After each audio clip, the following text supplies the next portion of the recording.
Politicando, todas as semanas, na Rádio Transforma. Com Eldad Mário, Lígia Portovedo e José Afonso Ferreira. Moderação de Henrique Prior.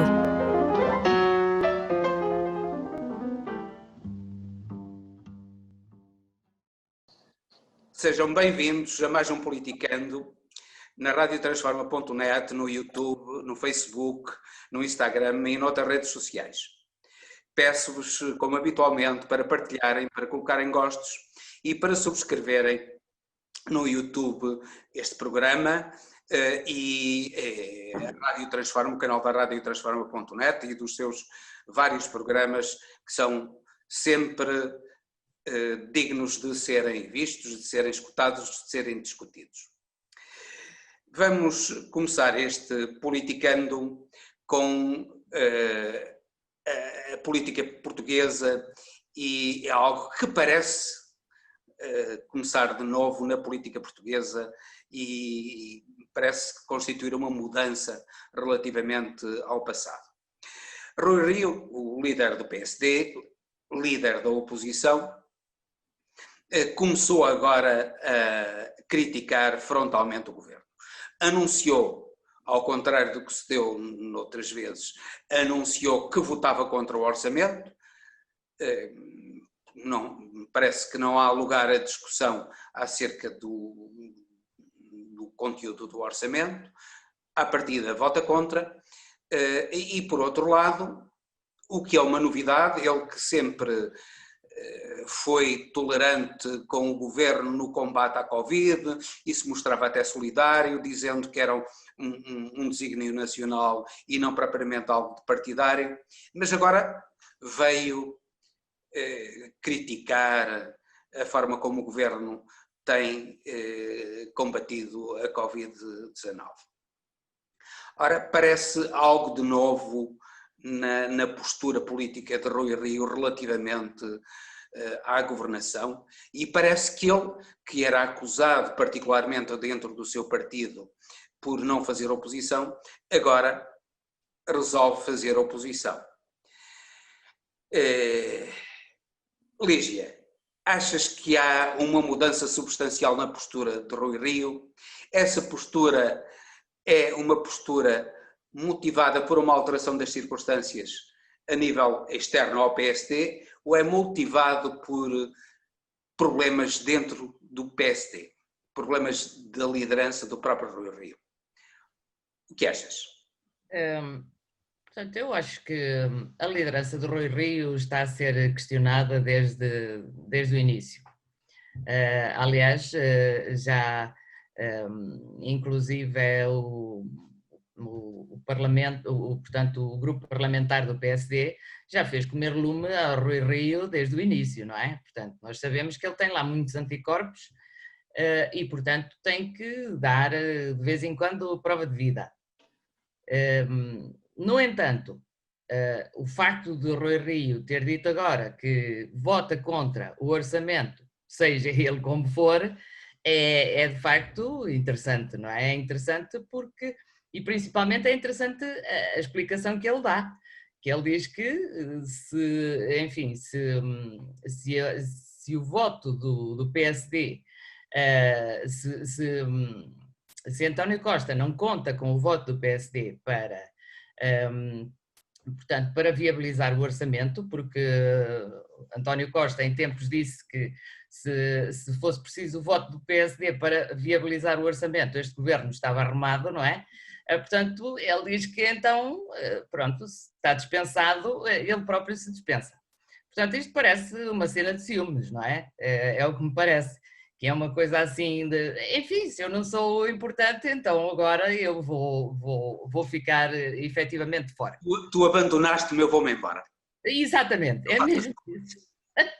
Sentiu-se abandonado e, portanto, parece-me uma cena de ciúmes, é o que me parece, porque efetivamente não é uma postura muito coerente com o líder do principal partido da oposição, que ele não vá tentar, a bem de Portugal, encontrar os pontos de contacto que podem levar a que ele próprio venha a subscrever o orçamento, não é? Portanto, isto é um pouco estranha esta posição, parece mesmo uma coisa de adolescente. Ou é outra coisa. Dentro dizem-lhe, ou tu combates ou sais do combate. Mas isto não é combater. O que é isto de combater? Combater era ir à luta, não é? Que é uma coisa que o Rui Rio não fez. Era estudar o orçamento, era ver quais são, se não fossem os pontos de contacto, quais são efetivamente os pontos que Rui Rio, com que Rui Rio não concorda, mas o que ele diz é que o orçamento é um orçamento, diz assim umas coisas, digamos, vagas, que o orçamento é um orçamento para agradar à esquerda. E pronto, se é um orçamento para agradar à esquerda, não lhe agrada a ele. Portanto, basicamente, o que me parece que está aqui em causa é que Rui Rio nem sequer fez um esforço para perceber, inclusive, o orçamento. Como não é necessário, portanto, como o voto dele não é necessário, aparentemente, é o que ele diz, portanto, ele resolve que vota já contra. Portanto, e agora contra a Covid? Agora o problema é da Covid também. Pois, o problema da Covid até é mais engraçado ainda, não é? Portanto, o Rui Rio queixa-se que o SNS está à beira da ruptura. Ora, se o próprio partido de Rui Rio não votou a favor do Serviço Nacional de Saúde, nunca defendeu o Serviço Nacional de Saúde, agora vai Rui Rio dizer que o problema da Covid é que o Serviço Nacional de Saúde não responde? Pois não responde, é evidente, nós sabemos que não responde, até porque já o governo dele muitas vezes fez o possível para que o SNS não viesse a responder a coisa nenhuma. Portanto, esta posição do Rui Rio não me parece de modo nenhum uma posição de... É credível. É credível. É, porque não tem substrato. Não é credível porque não tem substrato, não é? Portanto, Zé Afonso, conclui, Lígia. Era preciso ele atacar os fundamentos, era preciso ele atacar, efetivamente, atacar o conteúdo do orçamento. O conteúdo do orçamento e inclusive a da estratégia do Covid. Era preciso ele atacar isso tudo. Mas ele não diz nada, diz coisas assim vagas, e pronto, coisas vagas, na verdade são politiquice. Zé Afonso, ele foi forçado pelo interior do partido ou é apenas uma questão de ciúmes, desde que tu abandonaste-me, eu faço as malas e mudo de casa? Antes de mais, boa tarde, um abraço fraterno e solidário a todos. Igualmente. Estejam bem e dizer mais uma vez que estou já com saudades vossas, nossas. Bom, dito isto, sendo isto também quase uma declaração de amor, não é? Já que estamos a falar aqui. Meus caros, falando a sério, eu concordo em parte e discordo, acho que foi...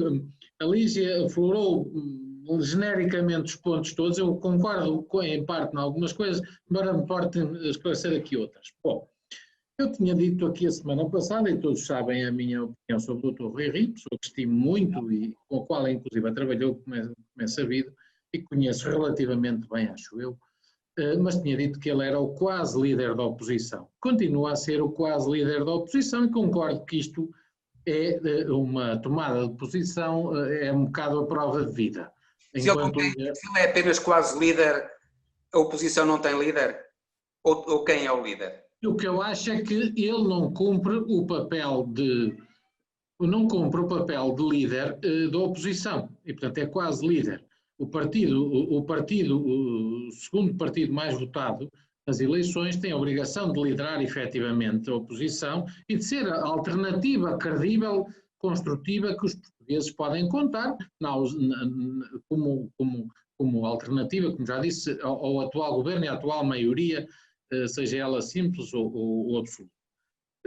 O Dr. Rui Rio não tem dado esse caminho, tem tido uma intervenção errática, uma oposição muito suavezinha, tem entrado quase que em linguagem futebolística, tem entrado sempre com o pé, com dificuldade em meter o pé, não entra duro, e tem-se deixado levar na conversa do Dr. António Costa. Eu acho intimamente que ele sempre ambicionou fazer um bloco central e chegar ao poder sem ir a eleições era muito mais confortável do que estar a disputar na dureza do debate político e conquistar o voto a voto e ganhar as eleições, coisa que o Dr. Rui Rio, aliás, sabe fazer muito bem, como o provou diversas vezes no Porto, mas acho que se deixou muito levar por aí. No entanto, eu gostaria de precisar, para a análise não ser incorreta, aqui algumas coisas.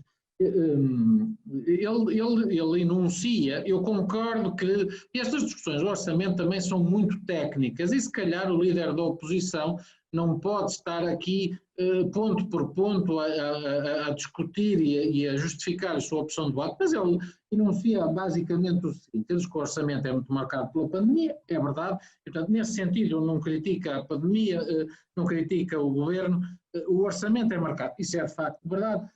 Acusa o elevado endividamento, o que também é uma verdade. Volta a ter um problema gravíssimo de endividamento e este orçamento vai ampliá-lo, sobretudo na parte dos compromissos assumidos à esquerda ao nível das pensões, ao nível dos funcionários públicos, e tem uma despesa rigidíssima. Fala em previsões irrealistas e dá como exemplo a TSU e outras receitas que estão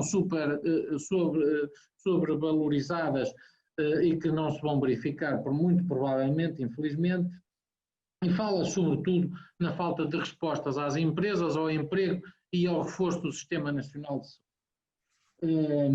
Fala ainda de uma questão importante e que eu acho que todos os partidos nós já falámos aqui, que é a questão da pandemia e sobretudo da presidência da União Europeia, que começa a 1 de janeiro de 2021.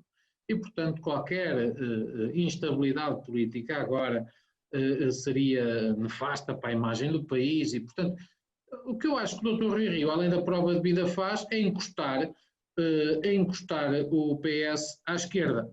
O que, do meu ponto de vista, que não concordo com as ideias, acho que então é entregar de facto o ouro ao bandido.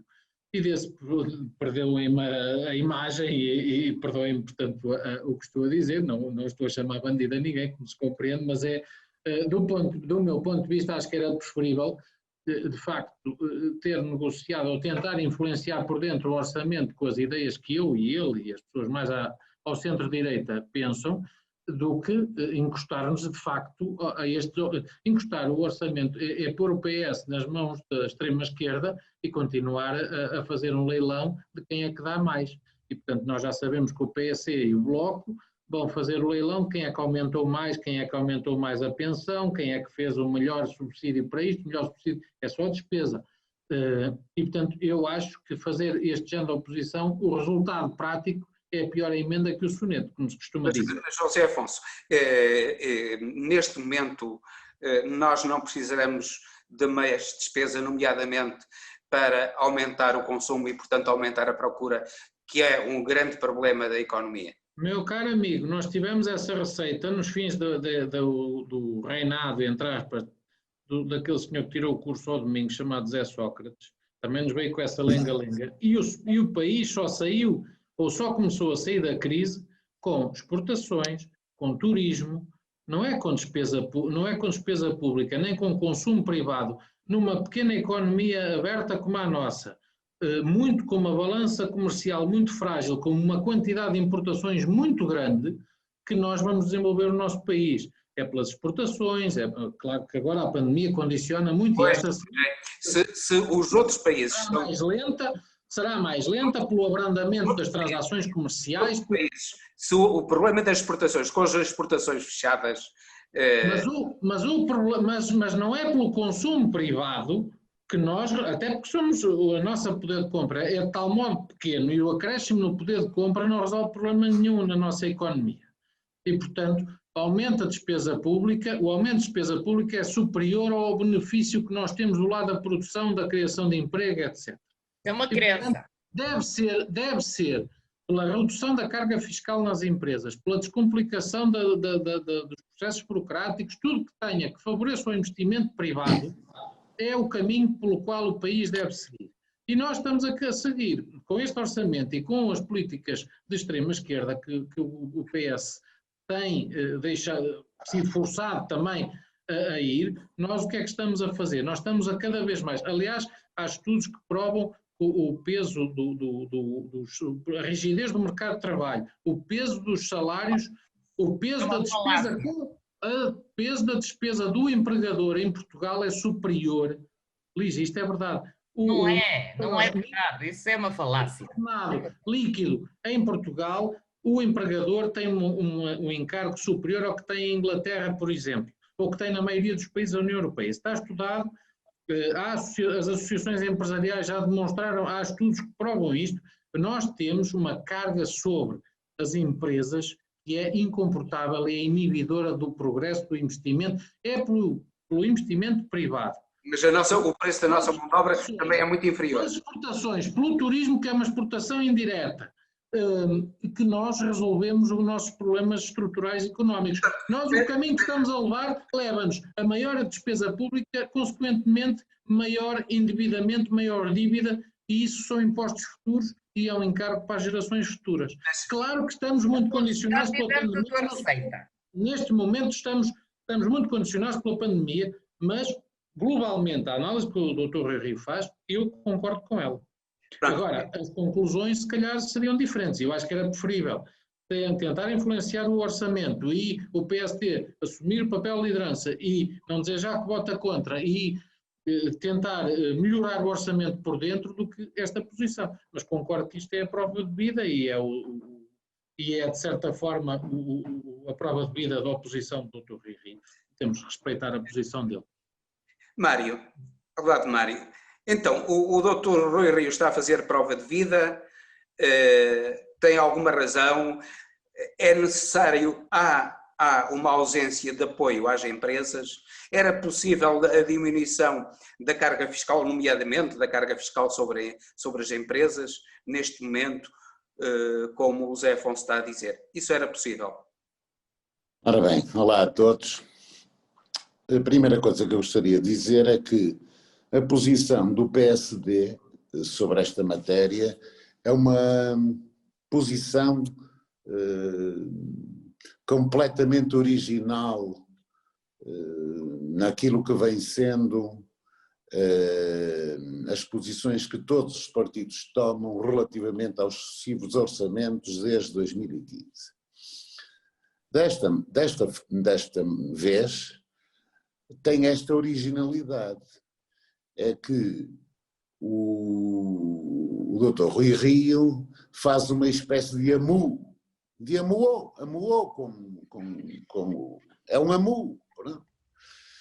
E para quem, como ele, sustentava que primeiro queria conhecer o orçamento para depois tomar uma posição, tendo até creio que por influência até do Sr. Presidente da República, admitido a hipótese de não votar desfavoravelmente o orçamento, vem agora com esta posição original, de um certo amu, mas nós não podemos interpretar isto como uma mera zanga infantil, porque a posição do PSD, e designadamente a posição do seu líder, é uma posição clientelar. Ou seja, ele, o que é que diz do orçamento?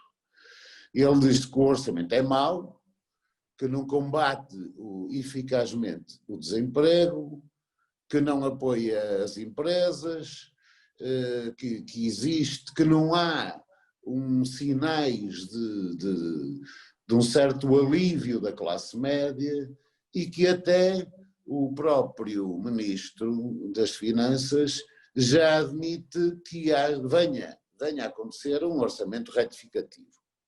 Bom, São basicamente estas as justificações do Dr. Rui Rio para votar contra. Ora bem, eu acho que não é fácil, a posição do Dr. Rui Rio não é fácil, exatamente porque ele tem de fixar, tal como os outros partidos, a que o Afonso chama de extrema esquerda, também tem a preocupação de fixar o seu eleitorado. Mas são de extrema esquerda.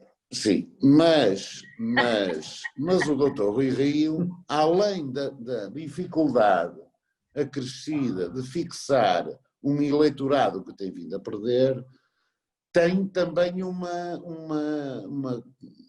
dificuldade acrescida, que é,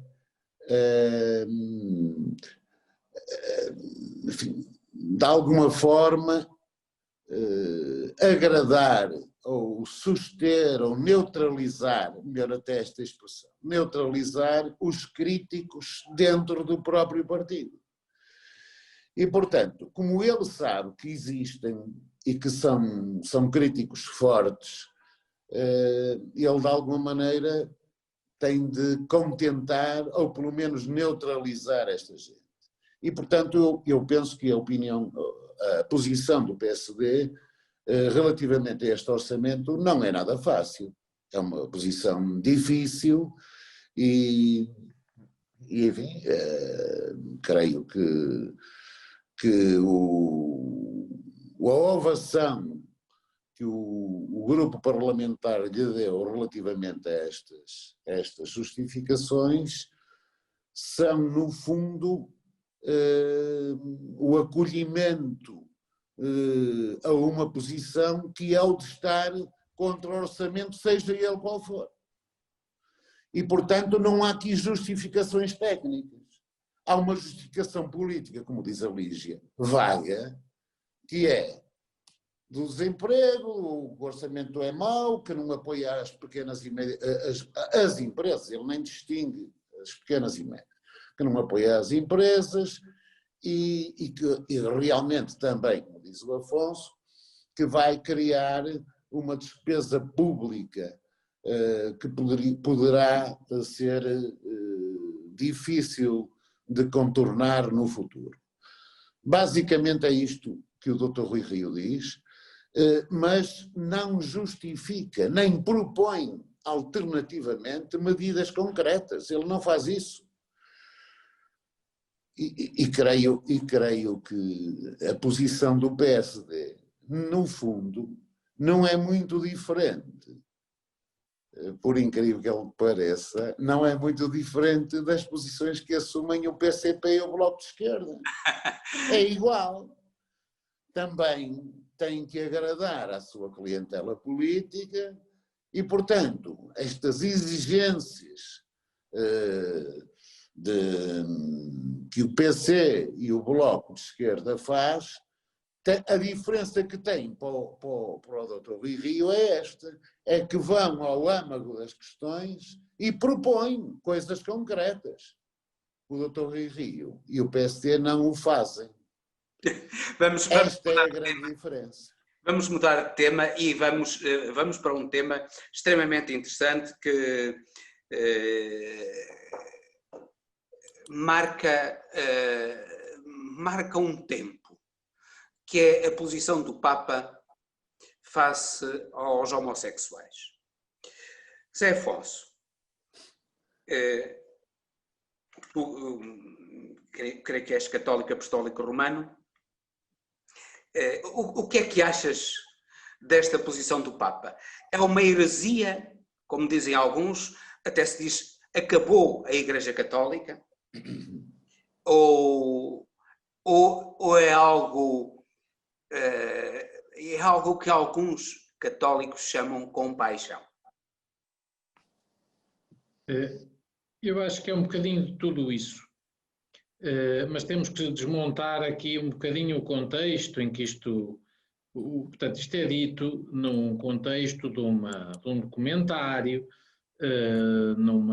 isto não está escrito em nenhuma encíclica, isto é uma opinião quase pessoal. Nós sabemos que as opiniões do Papa vinculam, no fundo, a Igreja e, portanto, não é uma opinião qualquer, mas isto, o que ele diz, básico, e também temos que desmontar o que é dito.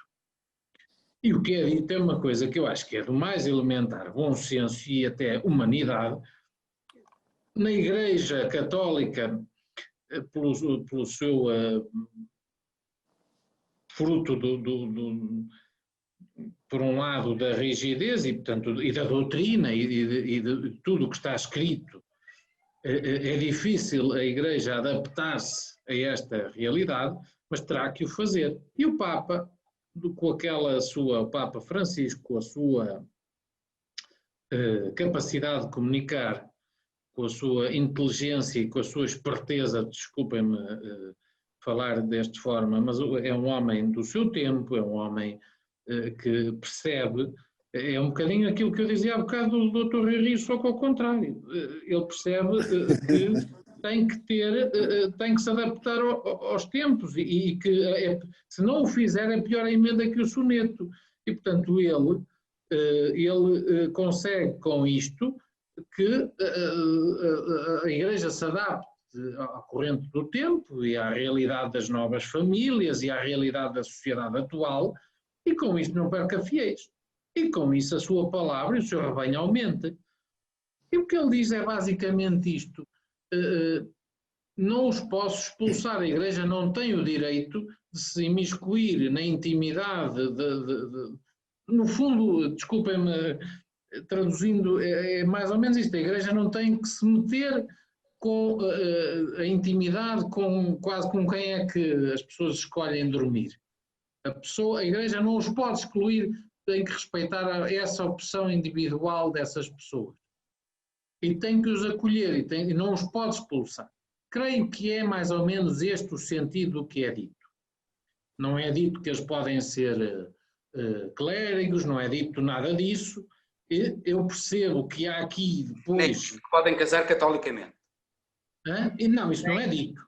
Isso não é dito. Mas está também na Bíblia que o rei David tinha rapazinhos.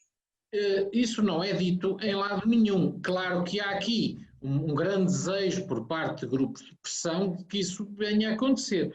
Agora, eu saliento que, apesar de tudo, a Igreja Católica é muito mais inclusiva e muito mais aberta, e isto vem mostrar mais uma vez, do que outros credos, outras religiões que são muito mais rígidos, tanto para as mulheres como para os homossexuais, seja lá o que for. Eu pessoalmente concordo e faço a leitura. As pessoas têm que perceber que é uma instituição secular que tem uma doutrina e que não é por força dos... Ele não pode... Eu percebo a posição do Bento XVI anteriormente, em 2003, com o que disse. Ele é um homem da doutrina e é um homem que lê à letra e, portanto, é um alemão ainda por cima, e quando em 2003 deu a resposta que deu, fê-lo no estrita leitura dos textos bíblicos e da interpretação que ele dá da doutrina. O Papa Francisco, passaram também já muitos anos, faz uma atualização, mas calma, porque vai demorar muito tempo. Isto é um caminho que se vai fazendo, mas vai demorar muito tempo a Igreja transformar isto no papel, e eu creio que é um longo caminho, mas é um caminho importante, e acho que o Papa Francisco teve pelo menos o mérito de o abrir. Mas também gostava de chamar aqui a atenção a uma coisa.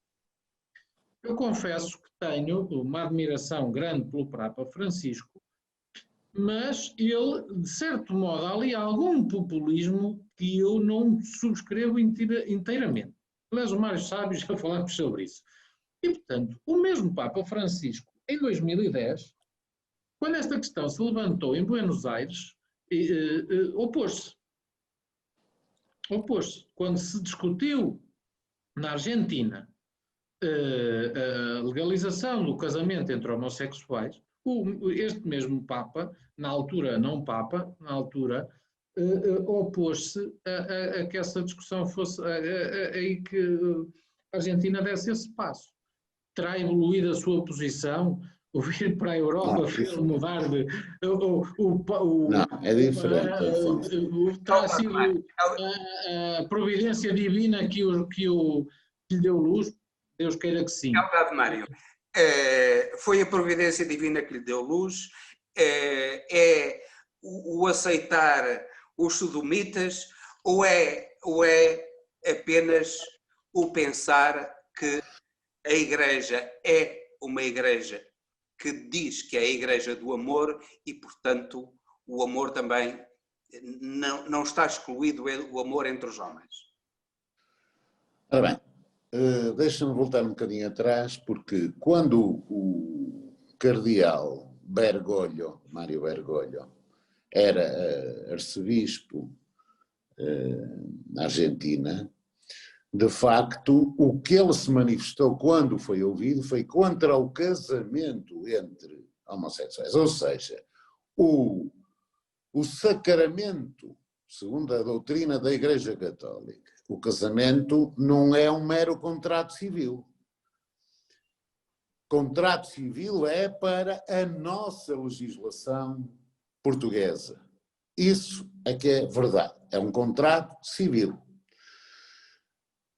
Casando pela Igreja, segundo a concordata, isso tem efeitos civis. Pronto. O Papa vai mais longe neste momento. Não tem nada a ver com a posição com que ele defendeu na altura, nem é contraditória com a posição que ele defendeu na altura enquanto arcebispo argentino.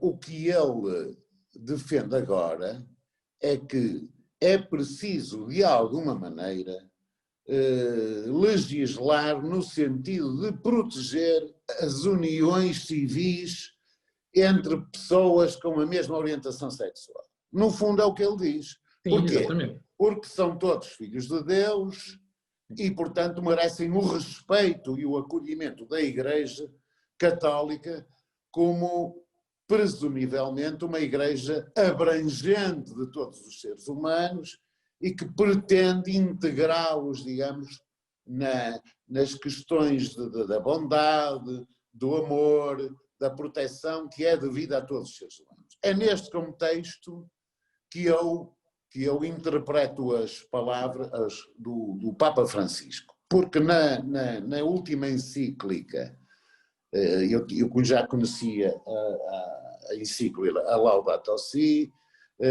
esta última encíclica do Fratelli Tutti, creio eu que é este, Fratelli Tutti, ele não aborda também esta questão. Portanto, aqui o dogma da infalibilidade do Papa nem sequer se chega a colocar. É uma opinião no fundo, que traduz a preocupação de integrar, digamos, na indulgência divina do seu Deus, aquilo que muita gente considera um desvio comportamental e que diz respeito à orientação sexual das pessoas que têm essa, não diria opção, mas essa orientação. E, portanto, é à luz disto que devemos ver. Claro que eu sei, e todos nós sabemos, que os setores mais conservadores da Igreja vão, no fundo, fazer crer que isto é uma heresia, que isto é uma coisa absolutamente incompatível com a doutrina da Igreja e que o Papa foi muito mais além daquilo que deveria ter ido.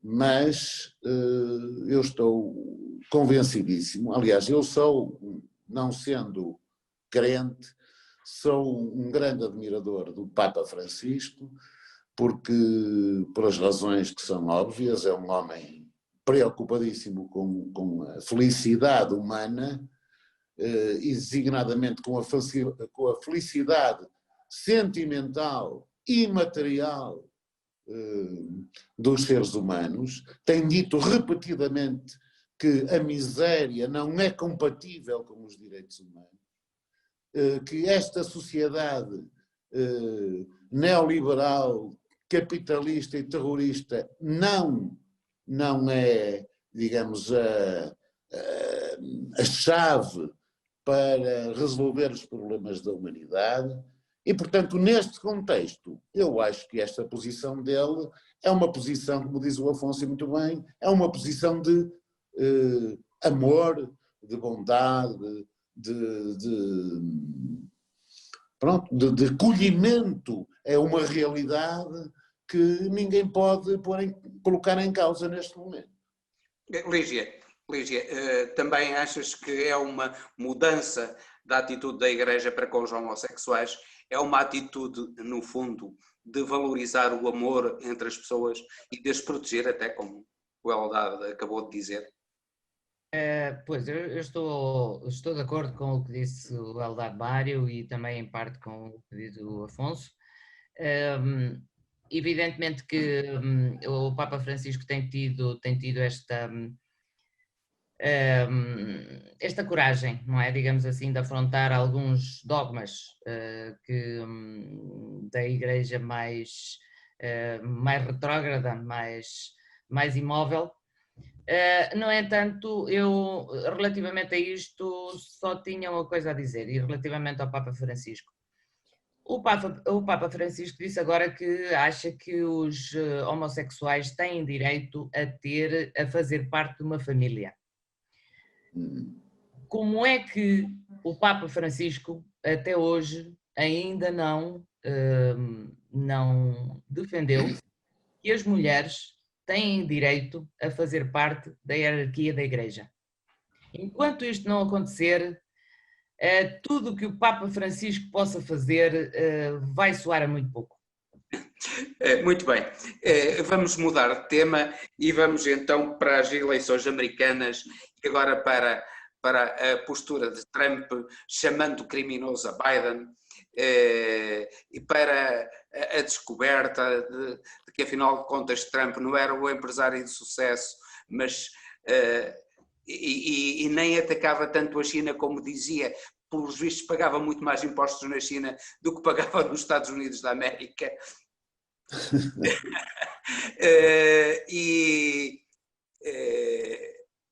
E Biden terá realmente a eleição garantida ou, pelo contrário, ele está neste momento na corda bamba? Dizes, Eldad Mário. Ora bem, nós já estamos, hoje por acaso à noite, enfim, a altas horas, mas hoje à noite, vai haver um debate importante na televisão entre Trump e Biden. Mas, porque na última sondagem, creio que dos inícios deste mês, 7 de outubro, sabe eu, 3 de outubro, não tenho a certeza, mas Biden liderava nas sondagens com uma percentagem significativa. Ou melhor, com algum significado, porque a história das sondagens nos Estados Unidos tem corrido muito mal, como se sabe. Ora bem, e este debate é aguardado e no fundo, acho sinceramente que traduz bem a idiosincrasia de um povo o facto de estarmos a um mês, salvo erro, ou menos de um mês das eleições americanas. 3 de novembro. E considerarmos que um debate televisivo pode alterar o voto de uma significativa parte dos cidadãos. Portanto, só isto traduz bem a idiosincrasia daquela população. Eu sinceramente acho que ninguém pode tirar conclusões seguras, até porque, como sabem, a eleição é feita por um colégio de delegados e eleitos em cada estado e, portanto, não quer dizer que votando a maior parte da população em Biden, que ele venha a ser o candidato eleito, que, aliás, tal como aconteceu com a Hillary Clinton. Portanto, eu penso que isto vai ser até ao fim uma guerra acesa. Vamos assistir provavelmente a uma degenerescência brutal no tipo de discurso de Trump, que vai tentar dramatizar ao máximo esta questão, o seu discurso político, que vai entrar provavelmente num insulto muito baixo relativamente a Biden, e eu espero, sinceramente, o que eu mais temo é que, se Trump perder as eleições, venha a impugná-las, dizendo que não aceita o resultado, que pode levar bastantes problemas sociais, com manifestações, com muitas complicações que podem advir daí. Mas, enfim, vamos ver. A tua opinião sobre esta questão, que não interessa só aos Estados Unidos, interessa também ao mundo. A todo mundo, pois. Também me parece. Exatamente. Eu, relativamente a isto, quer dizer, já falamos um pouco já algumas vezes, sobre as eleições americanas, e relativamente a isto, eu sinceramente faço um prognóstico. Talvez seja wishful thinking, mas eu acho que ganha Biden. Ganha Biden, mas a última sondagem que vi distribuía os resultados pelos estados e pronto, e de facto dava uma vitória a Biden. É o que eu penso que irá acontecer, é a vitória de Biden, eu espero que sim, mas o que eu acho também e o que eu temo que venha a acontecer é que nos dias seguintes a esta vitória se comece uma batalha jurídica pelos resultados que me parece que Donald Trump não tem para aceitar uma derrota. Mas olha, a realidade tem mostrado algo de extremamente interessante e contraditório com as sondagens. É que os comícios de Trump têm muitíssimo mais gente do que os de Biden. Isso quer dizer alguma coisa? Não, eu penso que não. Penso que não quer dizer nada. Quer apenas dizer que a máquina de Donald Trump funciona melhor, a máquina de propaganda funciona melhor que a de Biden.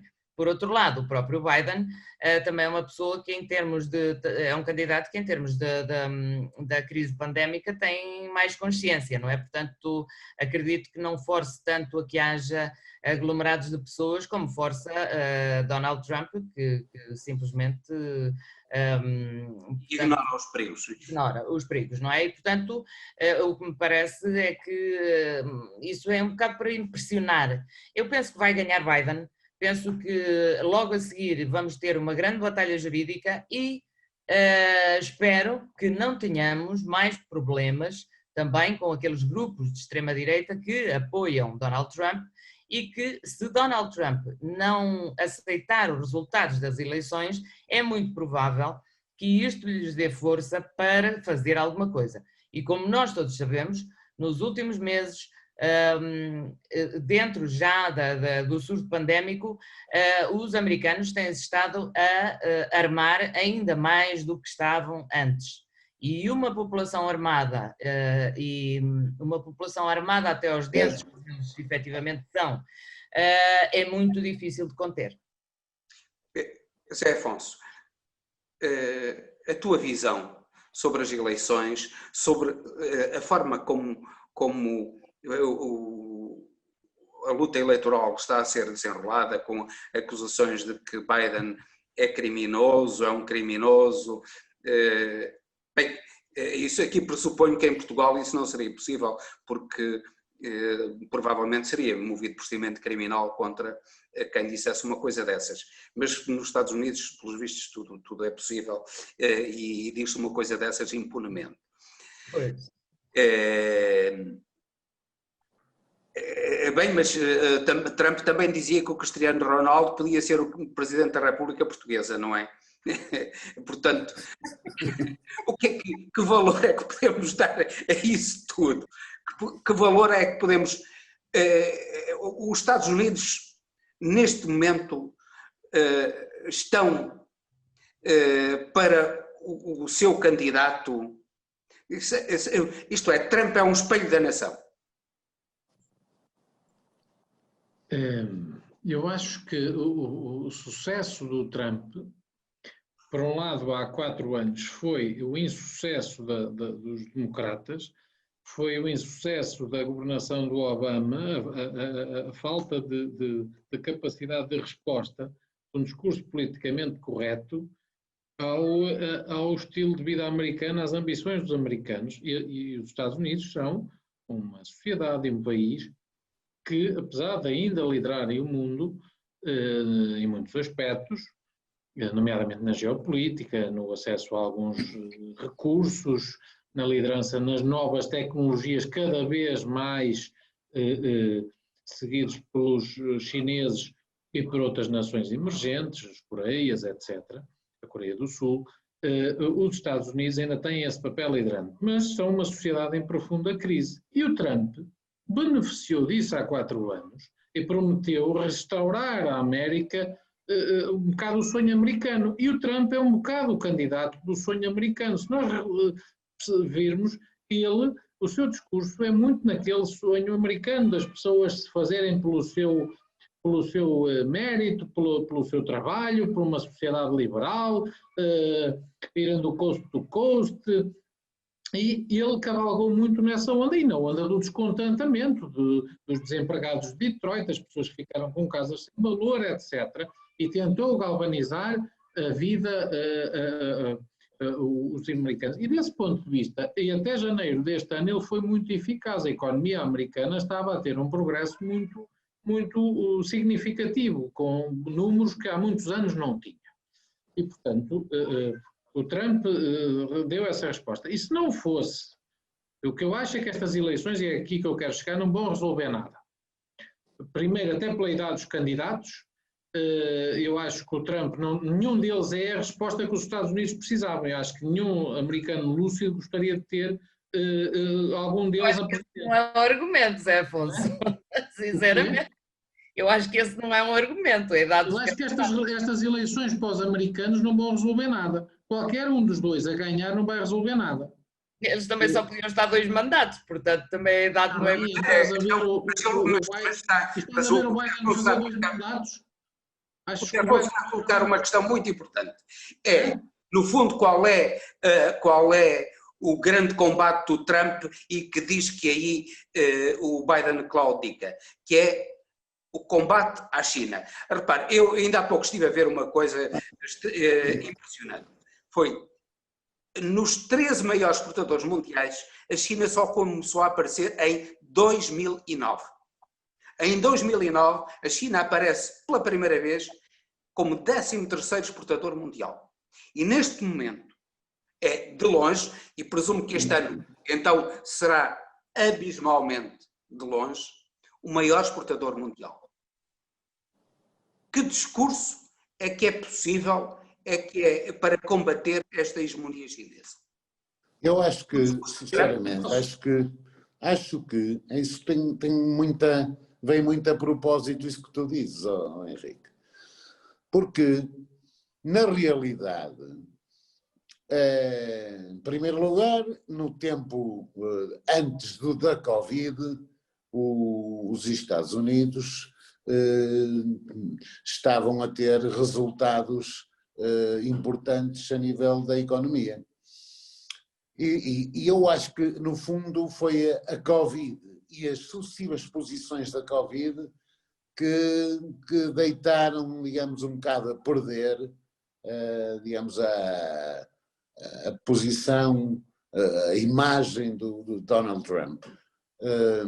Mas, neste momento, creio que vai ser-lhe muito difícil voltar a embandeirar a questão, digamos, da sua guerra comercial com a China. Neste momento, como tu dizes, e bem, a China é o maior exportador mundial, é a maior economia do mundo neste momento. E não é só em termos tecnológicos, em muitos setores. Só que a China tem uma melhor, por um lado uma vantagem, por outro lado uma dificuldade. A vantagem é ter um Estado social mínimo, aliás, como acontece também nos Estados Unidos, o Estado social também é mínimo, mas não é a principal detentora de dívida pública dos Estados Unidos. E, portanto, isto pode trazer problemas acrescidos aqui às eleições. Mas eu acho que, nesta altura, não é essa a grande questão que Trump vai explorar. Ele vai explorar outro tipo de debilidades pessoais de Biden. Zé Afonso, tu achas que é isso que ele vai explorar? Biden explorará as debilidades pessoais de Trump, nomeadamente o facto, revelado pelo New York Times, de que ele pagou muito mais impostos na China. Ele que diz que ataca a China, ele pagou muito mais impostos na China do que pagou nos Estados Unidos. As eleições nos Estados Unidos e com um candidato como o Trump, obviamente vão resvalar para um debate muito pessoal e se calhar com muito pouco nível. Mas há aqui um dado que vocês ainda não falaram que eu queria trazer aqui a análise. Eu começo a inclinar-me, eu disse aqui inicialmente que achava que o Trump ia fazer algum número e poderia correr o risco de ganhar. Começo a ver isso cada vez mais longe, sendo verdade tudo o que já aqui foi dito sobre o colégio eleitoral, sobre a distribuição desses grandes eleitores e, portanto, a imprevisibilidade que isto tem. Mas há um dado que foi revelado agora nestes últimos dias que, para mim, começa a ser um sinal da possível vitória do Biden ser mais consistente com a coisa, que é os financiadores. E nesse campeonato o Biden vai muito à frente. E ninguém dá nada a ninguém. E se os investidores, os financiadores da campanha estão a apostar no Biden, há de ser por algum motivo, isto é assim em toda a parte do mundo onde existem eleições democráticas e onde existem patrocínios. Pois. Assim. E portanto eu acho... Patrocínio. Acho que isto... O poder atrai o dinheiro e o dinheiro atrai o poder. Meus caros, estas coisas andam casadas umas com as outras e, portanto, o dinheiro sente o cheiro a poder. O dinheiro sente e, portanto, este é um grande indicador que poderá revelar, e isto vai de encontro ao que estás a dizer relativamente à posição. E o Trump, sabendo isto muito melhor que nós, seguramente vai endurecer mais e vai se sentir mais acossado e vai para o campo onde ele é rei, não é? E é esse, vai ser esse de usar tudo e mais alguma coisa. Não sei se vai surtir muito efeito ou não, mas eu começo a pensar que o Biden poderá ganhar. É como digo, eu não, por mim não acho que nenhum dos dois é a solução que os Estados Unidos e o mundo ocidental e o mundo, eu também não gostaria de ver o mundo entregue a uma ditadura como a China, tal como já disse aqui. Portanto, vamos mudar de tema, vamos para a América Latina. Mas porquê? Porque eu falei numa ditadura de esquerda. Já estou a querer mudar de tema. Vamos para uma democracia de esquerda. Vamos para uma democracia de esquerda. Não é, Lígia? É isso mesmo, é isso mesmo. Para uma democracia de esquerda. Felizmente. Numa votação controlada por uma ditadura. Exatamente. Ora bem, então... Afinal de contas, a Bolívia deu a volta e parece que Evo Morales não era tão detestado pelos bolivianos como se dizia, e como os Estados Unidos quiseram fazer crer. É evidente. Há cerca de um ano, a Bolívia foi invadida por uma série de protestos e que se tornaram bastante violentos e que levaram, de facto, à resignação do presidente então Evo Morales. Evo Morales foi, inclusive, exilou-se na Argentina e um ano depois E, portanto, na altura, a história que efetivamente foi contada e que, enfim, no geral todos sabemos que era contada principalmente pelos americanos, a história que foi contada é que Evo Morales não tinha o apoio da população e que era basicamente um usurpador, para não dizer um ditador. Efetivamente, um ano depois de Evo Morales estar fora, foi o seu sucessor que foi eleito. E, portanto, a Bolívia regressa ao caminho do socialismo que já tinha conhecido com Evo Morales. Portanto, incrivelmente, a América, que tanto gosta de levar a democracia a todo lado, parece que quer levar a democracia que lhe interessa, não é? Portanto, porque se for uma democracia de esquerda, aparentemente já... Haverá um perigo de os Estados Unidos da América, sobretudo agora com Trump, não sei se ele terá tempo para fazer isso, haverá um perigo dos Estados Unidos da América impedirem a tomada de posse de Arce e invadirem, juntamente com o Brasil, arranjarem qualquer, juntamente com o Brasil que está disposto a isso, já demonstrou, tem colocado tropas ali na fronteira com a Venezuela e com a Bolívia. A Bolívia tem a maior fronteira com o Brasil, como nós sabemos. Haverá o perigo dos Estados Unidos não abdicarem de que a América Latina seja o seu quintal? Eu penso, e espero que não, evidente, neste caso da Bolívia, eu penso que é provável agora que os Estados Unidos se virem para o outro lado. Também atenção que vai ser também, naturalmente, não será bom eles virarem-se para o outro lado, mas penso que é o que irá acontecer. Efetivamente, quando já alguém disse que quando um povo festeja, normalmente é porque está muito seguro de que não vai ser reprimido. E o que aconteceu na Bolívia foi efetivamente que o povo festejou e muito. E, portanto, eu acredito que os Estados Unidos não vão agora, neste momento, forçar a que a Bolívia entre novamente em convulsão, portanto, para fazerem ganhar a sua dama. Provavelmente o que iremos assistir é que, como eles nunca sabem estar quietos, provavelmente o que iremos assistir é virarem-se para o outro lado, como a Venezuela, ou etc. Não é? Portanto, vamos ver. José Afonso, a tua visão sobre os resultados das eleições na Bolívia e esta mudança que não se esperava, as sondagens não diziam isto, a tua visão?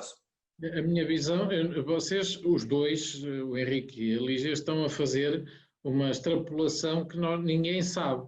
É que se o candidato fosse o Evo Morales, o resultado era este. Sabe-se uma coisa, ele tem a sociedade boliviana dividida, completamente dividida. E, portanto, isso sabe-se. E a sociedade está muito, muito dividida ainda. E há um grande trabalho de união a fazer, e a alternativa será, e a extrema-direita tem uma força significativa. Mas vocês estão a fazer uma extrapolação que parece que a vitória foi do Evo Morales e não foi. E se calhar se ele fosse o candidato o resultado era pior e era diferente. Eu por acaso tenho essa suspeita, não tenho sondagens como ninguém tem, mas vocês fizeram uma leitura direta que eu não arriscaria fazer. Era isso só que eu... Foi a leitura que toda a gente fez, Afonso. A esquerda voltou a ganhar novamente e repôs.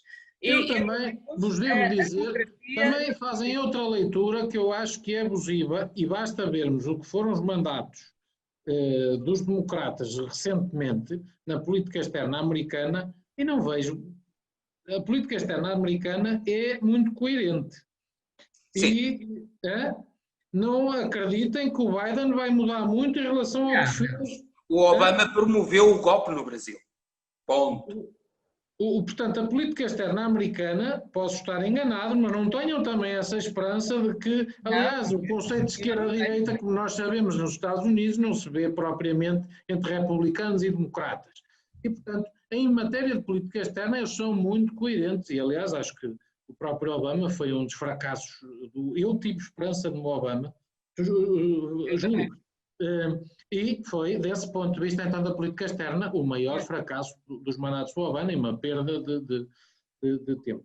Portanto, dito isto, só espero é que o país se pacifique e que, como todas as sociedades, não concordando com o modelo, não regozijando como vocês com esse modelo de esquerda, espero, contudo, uma coisa que já todos sabemos e que historicamente nunca nenhum país governado à esquerda alcançou a paz e a prosperidade desejada. Normalmente são histórias que acabam mal e o único que está a conseguir governar o mundo é à direita, que é a China, o modelo mais liberal, só são de esquerda na parte de ditadura, na parte que é útil para a economia. Se vocês repararem na China, o dito comunismo só é útil para ganhar dinheiro, é se calhar o modelo mais eficiente num país tão grande, eu hei de reconhecê-lo, para aquilo ter.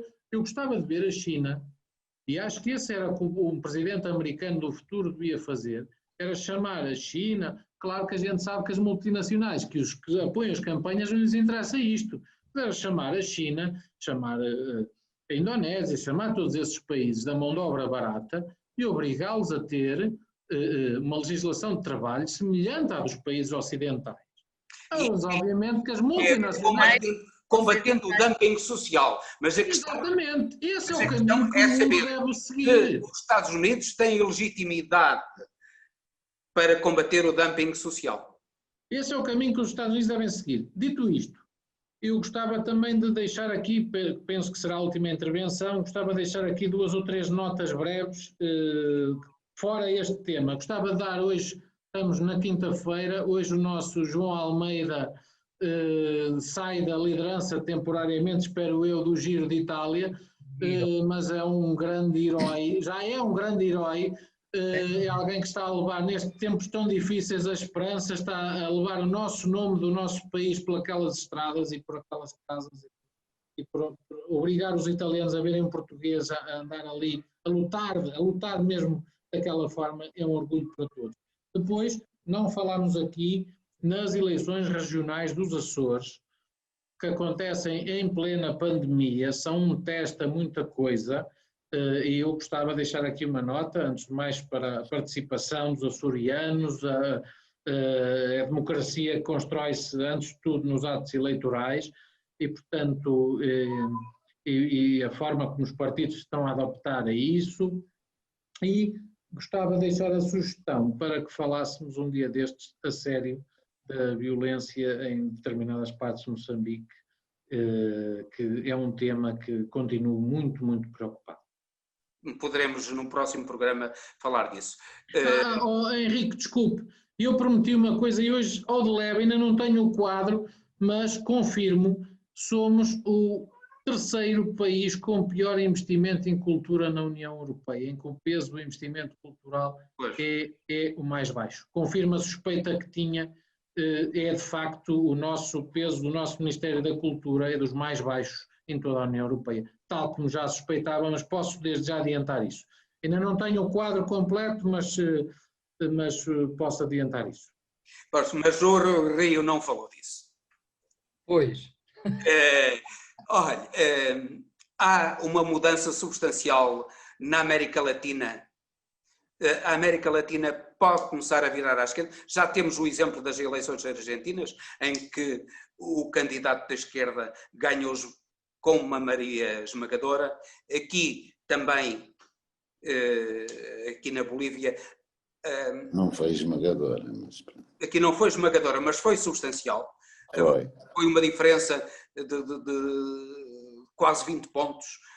Não creio que foi menos, mas de qualquer forma... Ainda não há resultados fechados. Sim, mas são tudo projeções. Sim, projeções. A diferença é que é significativamente grande para já não ser quase possível alguma alteração, mas ainda falta contar muita coisa. Desde que o primeiro candidato tenha mais de 10% do que o segundo é eleito presidente, mesmo que esteja abaixo de 50%. Mas aqui há uma mudança na América Latina e a América Latina poderá democraticamente voltar à esquerda, votar voltar à esquerda através do voto? Eu penso que, para já, acho uma certa graça, e agora o Afonso há bocado fez-me sorrir, porque parece que há uns partidos comunistas bons, como o chinês, não é? E uns partidos comunistas maus, Como o português. como o português, por exemplo. Ora bem, Eu não disse isso. Onde é que eu disse isso? elogiaste a política económica da China. Não, nada disso. Eu estava a brincar convosco. Vocês, tá bem. vocês é que são progressistas, não é? Mas o único exemplo de sucesso económico Mas na ser China progressista é defender a é China. tudo menos o regime de esquerda. Só é de esquerda. Zé Afonso, ser progressista é defender a China. Hã? Ser progressista é defender a China. Eldado, diz lá, ser progressista... Não, eu acho que... Olha, eu não tenho nada a ver, do ponto de vista ideológico, com o Partido Comunista Chinês. Nada. Acho que aquilo é um capitalismo de Estado, alicerçado num partido denominado comunista, mas que é um país de uma economia completamente centrada, digamos, no poder do Estado, mas de cariz absolutamente capitalista. Não tenho dúvidas nenhumas sobre isso. Relativamente à América Latina, a América Latina é, e sempre foi, de certa forma, um caso muito especial, e que, presumo eu, daria até para nos debruçarmos sobre a América Latina num único programa. Porque nós tivemos o Brasil governado pelo Lula durante não sei quantos anos e, portanto, alegadamente debaixo de um partido considerado de esquerda, mas que no fundo é um partido social-democrata. Depois tivemos a Argentina também oscilando entre o peronismo e agora, finalmente, um partido social-democrata que ganha as eleições. A Venezuela com um regime que é alegadamente socialista, mas que tem muito de conservador, de religioso, de bolivariano, enfim, com muitas questões que era preciso abordar de uma forma mais direta e mais aprofundada. Na Bolívia, que é um país também pobre, com muitas carências económicas, o que nós vimos é que, para já, creio eu, pela última contagem dos votos, o candidato do MAS, o Luís Arce, levava uma vantagem de cerca de 54%, 54% e qualquer coisa. O candidato centrista, 29%, à volta disso, e o da direita, cerca de 14%. Portanto, apesar de tudo, uma sociedade com as suas divisões, não é? Mas a vantagem do movimento do MAS é, apesar de tudo, de ter em conta, porque leva cerca de quase 20% de avanço relativamente aos outros países, aos outros partidos juntos, não é? E até, aliás, já se fala de que uma das primeiras medidas a tomar seria o regresso do Evo Morales à Bolívia, depois do golpe de Estado em que ele se viu obrigado a exilar-se na Argentina. Mas, como eu vos dizia, a América Latina é uma realidade que não podemos ver assim espaçadamente. Agora, que constitui para os Estados Unidos uma ameaça, isso, na perspectiva dos Estados Unidos, é verdade, é verdadeira. Na perspectiva da Rússia, também não sei se é verdadeira. Porque da Rússia eu também não vejo de Putin vir nada de bom. Portanto, olhem, para terminar, eu estou muito contente por viver na Europa, por viver em Portugal e já agora por viver no Porto. Terminámos em beleza.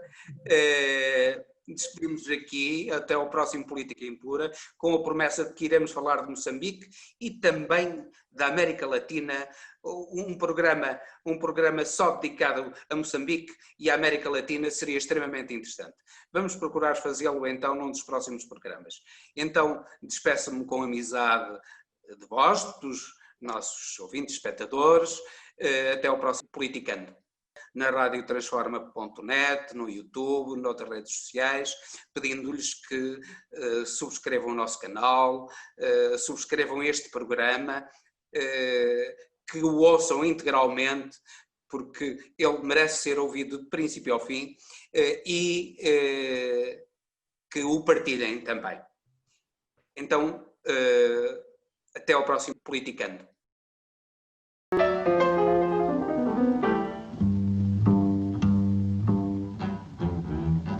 Politicando, todas as semanas, na Rádio Transforma. Com Eldad Mário, Lígia Porto Vedo e José Afonso Ferreira. Moderação de Henrique Prior.